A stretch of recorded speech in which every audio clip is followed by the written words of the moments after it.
Hello guys, सो हम लोग stats का सीरीज कंटिन्यू करने वाले हैं और इस वीडियो में देखते हैं how to perform F test, जिसको हम लोग वेरिएंस रेशियो टेस्ट भी बोलते हैं। और एफ टेस्ट काफ़ी ज़्यादा इंपॉर्टेंट होता है जब आपको दो ग्रुप का वेरिएंस कैलकुलेट करना है या सिग्निफिकेंस कैलकुलेट करना है या उनको कंपेयर भी करना है, तो आपको स्पेसिफिकली एफ टेस्ट यूज़ करना पड़ता है।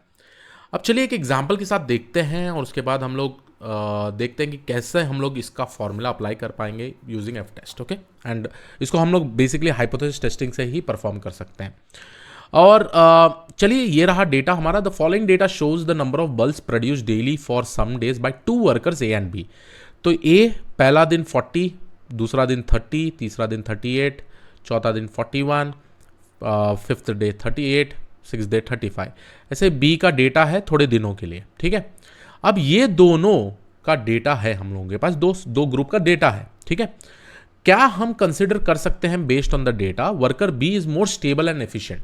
ठीक है, तो इन शॉर्ट यहां पे हम लोग अल्फा का वैल्यू भी लेंगे, सिग्निफिकेंस लेवल जो है 0.05। तो हम लोग इसमें से बेसिकली देख रहे हैं ये डेटा जो हमारे पास है ना, इस डेटा से क्या हम लोग ये कंसिडर कर पाते हैं कि बी उतना एफिशिएंटली काम कर पा रहा है या मोर एफिशिएंटली है या मोर स्टेबल है ए से, based on the number of bulbs that are created. ठीक है, तो इनको सॉल्व करने के लिए पहली बात तो हम हाइपोथेसिस टेस्टिंग यूज करेंगे। तो हमारा जो फर्स्ट वाला स्टेप है नल हाइपोथेसिस। अब जैसे मैंने बोला था एफ टेस्ट किसके लिए यूज होता है, to compare the variance between two groups, right. तो नल हाइपोथेसिस जो होगा वो होगा variance 1 square is equal to variance 2 square. ठीक है, तो ये फर्स्ट ग्रुप का वेरिएंस और ये सेकंड ग्रुप का वेरिएंस, तो ये मेरा नल हाइपोथेसिस होगा क्योंकि हम लोग कंपेयर कर रहे हैं। अगर दोनों का हाइपोथेसिस, दोनों का वेरिएंस सेम है, उसका मतलब ये दोनों एफिशिएंटली उतना ही काम कर रहे हैं। नहीं तो अगर इसका वेरिएंस थोड़ा ज़्यादा है तो obviously worker B is more stable and efficient, है ना। तो अल्टरनेट हाइपोथेसिस में जो होगा वो होगा variance square is not equal to the second group of variance square. ठीक है, अब चलिए सिंपल तरीके से हम लोग को जब वेरिएंस कैलकुलेट करना पड़ता है तो हम लोग ये ग्रुप का वेरिएंस कैलकुलेट करेंगे, उसके बाद ये ग्रुप का वेरिएंस कैलकुलेट करेंगे। जो तो फर्स्ट स्टेप ये हो गया। अब सेकंड स्टेप जो होता है हमारा होता है कैलकुलेशन ऑफ वेरिएंस। अब इसके लिए हम दो ग्रुप यूज करेंगे, राइट। पहला ग्रुप तो हम लोगों के पास है ही ऑलरेडी डेटा, ये मेरा फर्स्ट ग्रुप है, ये मेरा सेकेंड ग्रुप है। तो पहली बात चलते हैं ए से। ठीक है, ए का, अब ए का जो वैल्यूज है x1 का वैल्यूज है, लेट्स से मैंने x1 बोल के नोट कर दिया है इसको। तो इसका जो वैल्यूज है ये है हमारा 40, 30, 38, 41, 38 और 35। ठीक है, अब जब हम लोग इसका मीन कैलकुलेट करते हैं x बार, तो आप प्रॉब्लली मीन कैलकुलेट करिए। देखिए 40 + 30 70, 70 108, 108 और 149, 149 + 38 80। ठीक है, तो हम यहाँ पर कैलकुलेटर यूज़ कर लेते हैं। मैं जल्दी से कैलकुलेटर यूज़ करके कैलकुलेशन कर लेता हूँ सो दैट मेरे को एक्स बार मिल जाए। ठीक है, तो जो मेरा एक्स बार होने वाला है इसमें, इसके लिए वो है 37। ठीक है, तो मैंने यहाँ पे इस पर्टिकुलर सैंपल का मीन ढूंढ लिया है। ठीक है, तो ये मेरा एक्स बार हो गया, तो ये मेरा एक्स बार, सो यहाँ पे मेरा 37, 37, 37, 37, 37 और 37। अब जब हम कैलकुलेट करें x1 - x बार, ठीक है, और इसको वेरिएंस में क्या होता है, देखिए आप जब वेरिएंस कैलकुलेट करते हैं आपको पता है वेरिएंस का फॉर्मूला क्या है। वेरिएंस का फॉर्मूला जो होता है सिग्मा स्क्वायर का, वो है summation of i = 1 to n x of i - x bar whole square divided by standard deviation, है ना। तो ये आपको, आई होप आप लोगों को पता ही होगा, इसका ज़्यादा से ज़्यादा आपको ज़्यादा कन्फ्यूजन लेने की ज़रूरत नहीं है और ये इजी तरीके से कैलकुलेट हो भी जाता है। ठीक है, अब आपके ऊपर है कि आप sorry not standard deviation, I am extremely sorry, जो सैम्पल वाला रहता है उसको हम लोग बोलते हैं n-1। ठीक है, अब फार्मूला में थोड़ा कन्फ्यूजन है, ऑब्वियसली फार्मूला बाहर तो कर नहीं सकते हैं, तो इसलिए कभी कभी कन्फ्यूजन हो जाता है। इट्स ओके, गलती करना चाहिए, उससे ही सीखेंगे हम लोग। अब इन दोनों का डिफरेंस करेंगे तो 3 स्क्वायर का क्या होगा 9, इसका होगा 149, इसका होगा 1, इसका होगा 16, इसका होगा 1 और इसका होगा 4। ठीक है, अब जब मैं इसका समीशन कर दूं, पूरा समीशन कर दूं इसका पूरा x - x bar whole square का, तो ये हमको मोटा मोटी आएगा 80। ठीक है, देखिए 40, 50, 59, 60, 60 और 20, 80, ठीक है। तो ये मेरा ए ग्रुप का हो गया। अब ऐसे ही मैं जाके बी ग्रुप का कैलकुलेट करूँगा। अब बी ग्रुप का मेरा x1, x2 क्या है? x2 बेसिकली मेरे वैल्यूज़ हैं, जैसे 39, 38, 41, 33 और 32। मैं ऑलरेडी ये सारे कैलकुलेशन कर चुका हूँ गाइस, इसलिए मैं वो ऊपर नीचे स्क्रीन नहीं कर रहा हूँ, सो दैट आप लोगों को बहुत ही ईजी समझ में आ जाए। तो ये सारे मेरे वैल्यूज़ हैं, और अगर मैं इसका समेशन ऑफ x बार ढूंढूँ, x2 बार ढूंढूँ, तो मुझे मिलता है करीबन 37, ठीक है। अब आते हैं x2 बार में, तो ये मेरा है 37, 37, 37, 37, 37। अब देखिए दोनों सैंपल में ना ये जो सैंपल मीन है ऑलमोस्ट सेम है, ठीक है। अब जो हम लोग नेक्स्ट स्टेप करने वाले हैं probably with respect to this, हम लोग बेसिकली इसका कैलकुलेट करेंगे x2 minus x bar whole square, ठीक है। अब ये होगा मेरा 2, 4, 1, 36, 16, 25, 4, 9, 9, ठीक है। तो ये मेरा वैल्यू होगा। अगर इसका मैं समेशन निकाल दूं, summation of x2 minus x bar whole square, तो इसका आपको आउटपुट मिलता है 84, ठीक है। तो डेफिनेटली यहाँ पे आप देख सकते हैं कि वेरिएंस थोड़ा इनमें से डिफर कर रहा है, बट अभी हम लोगों को n-1 से डेफिनेटली डिवाइड करना है, ठीक है।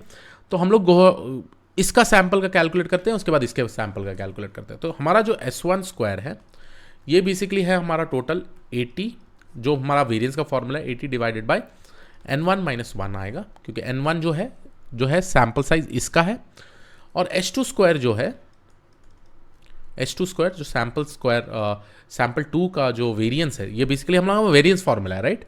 देखिए गाइस ये सारे ना वेरिएंस फॉर्मूला है, सैंपल वेरिएंस, ठीक है। तो सैंपल वेरिएंस कैसे होता है कैलकुलेट, अगर मैं फिर से लिख दूं, तो सैंपल वेरिएंस s1 स्क्वायर का है कुछ नहीं, summation of i is equal to 1 to n x of i minus x bar whole square divided by n minus 1, right. तो सेम फॉर्मूला मैं यहाँ पे s1 स्क्वायर लिख रहा हूँ, 80 डिवाइडेड बाय n1 कर देता हूँ, क्योंकि ये सैंपल का n1 साइज है 1, 2, 3, 4, 5, 6 डेटा पॉइंट्स है, राइट। तो हमारा ये डिवाइड होगा 6 माइनस 1 का, तो 80 बाई 5 इज नथिंग बट 5 1 13 आएगा, ठीक है। अब ऐसे ही मैं जाके h2 स्क्वायर मतलब वेरिएंस मैं कैलकुलेट कर रहा हूँ, तो इसका वेरिएंस होगा 84 डिवाइडेड बाय n-1, फिर से n-1 कितने एलिमेंट्स हैं, 1, 2, 3, 4, 5, 6, 7, 8, राइट।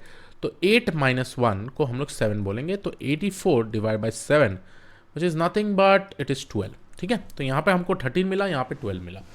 अब जो आपका एफ टेस्ट है, calculation of variance ratio F test, ठीक है। जो आपका calculation of this F test है, ये होगा आपका F value divided by s1 square divide by s2 square, ठीक है। तो जो सैंपल स्क्वायर है आपका फर्स्ट वाला सैंपल का और सेकंड वाले सैंपल, तो ये होगा 13 बाई 12 डिवाइड, और ये हमारा वैल्यू हो गया 1.33। अब ये चीज़ याद रखिए, ये हमारा स्टेप्स हो गए सारे इसका, ठीक है। हम लोग ने कैलकुलेशन ऑफ वेरिएंस कर दिया, ठीक है। अब थर्ड स्टेप में जाते हैं, तो ये हमारा calculation of variance ratio test हो गया, जिसको हम लोग बोलते हैं डिसीजन रूल। अब डिसीजन रूल के लिए पहली बात तो हमको डिग्री ऑफ फ्रीडम 1 कैलकुलेट करना है। डिग्री ऑफ फ्रीडम 1 बहुत ही सिंपल है, 6 माइनस 1 5 आ गया। डिग्री ऑफ फ्रीडम 2 हमारा 8 माइनस 1 7 आ गया। और जो सिग्निफिकेंस लेवल है जो मेरा 0.05 है, जो 95% कॉन्फिडेंस इंटरवल है। अब इस बेसिस में हम लोगों को क्या है, जैसे आपको पता है ये डिस्ट्रीब्यूशन भी राइट स्क्यूड डिस्ट्रीब्यूशन है, ठीक है, ऐसा कुछ। तो जब अल्फा इज इक्वल टू 0.05 बोलते हैं, तो हम लोगों को वो रीजन देखना है। लेट्स से कि ये मेरा 0.05 रीजन है, और ये रीजन को हम लोग बोलेंगे रिजेक्टेड एरिया, राइट। मतलब जो भी टेस्ट स्टैटिस्टिक्स से अगर हमारा वैल्यू यहाँ आता है तो हमको उसको रिजेक्ट करना है, और ये मेरा है एक्सेप्टेंस एरिया, ठीक है। तो अगर मेरा स्टैटिस्टिक्स से यहाँ आता है, ये मेरा 95% कॉन्फिडेंस इंटरवल, तो मैं यहाँ पे करूँगा। तो हमको यहाँ का क्रिटिकल वैल्यू ढूंढना है। अब ये क्रिटिकल वैल्यू ढूंढने के लिए हम लोग ऑब्वियसली यूज़ करेंगे something called as F table. देखिए हर एक स्टैटिस्टिक्स, हर एक डिस्ट्रीब्यूशन, हर एक एनालिसिस के लिए एफ स्टैटिस्टिक्स टेबल और एफ टेबल हम लोग बेसिकली कर सकते हैं। तो यहाँ पे आपको मिलेगा एफ डिस्ट्रीब्यूशन टेबल। अब देखिए एफ टेबल के हिसाब से आपका अल्फा 0.10 है और अल्फा आपका 0.05 है। अब 2 डिग्री ऑफ फ्रीडम है आपका, ठीक है। तो यहाँ पे अगर हम देखें, एक है 5 और एक है 7, ठीक है। तो ये मेरा 5 रहा, ठीक है, और ये मेरा 7 रहा। तो आप यहाँ पे देखिए 3.97 वैल्यू है, ठीक है। डिग्री ऑफ फ्रीडम 1 5 है और डिग्री ऑफ फ्रीडम 2 3.9715 है। तो यहाँ पे जाके देखो तो जो मेरा क्रिटिकल वैल्यू है ना वो है 3.97। अब फाइनली हम लोग ये कंसिडर करेंगे, if my F test is greater than 3.97 we reject the null hypothesis. बस इतना ही है अपने को ढूंढना।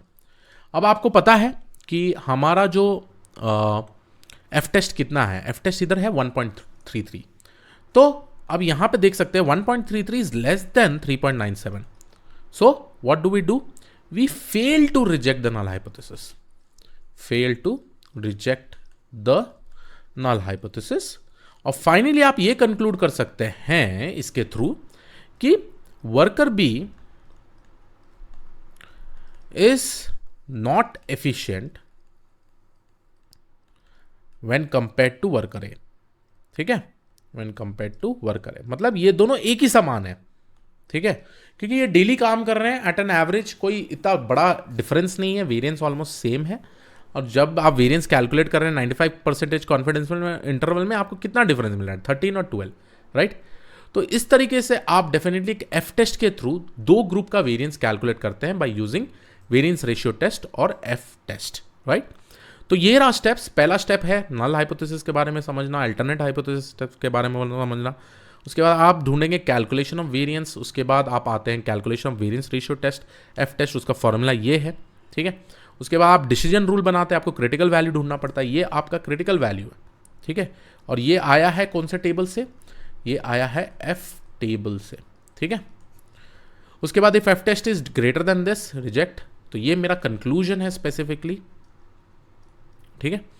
तो ये सारा स्टेप्स हम लोगों को बेसिकली परफॉर्म करना पड़ता है in the case of F test. So I hope आप लोगों को ये वीडियो पसंद आया हो, आप लोगों को समझ में आ गया हो कैसे आप एफ टेस्ट या वेरिएंस रेशियो टेस्ट कर सकते हैं। So yes, this was it from my side. I will see you all in the next video. Thank you.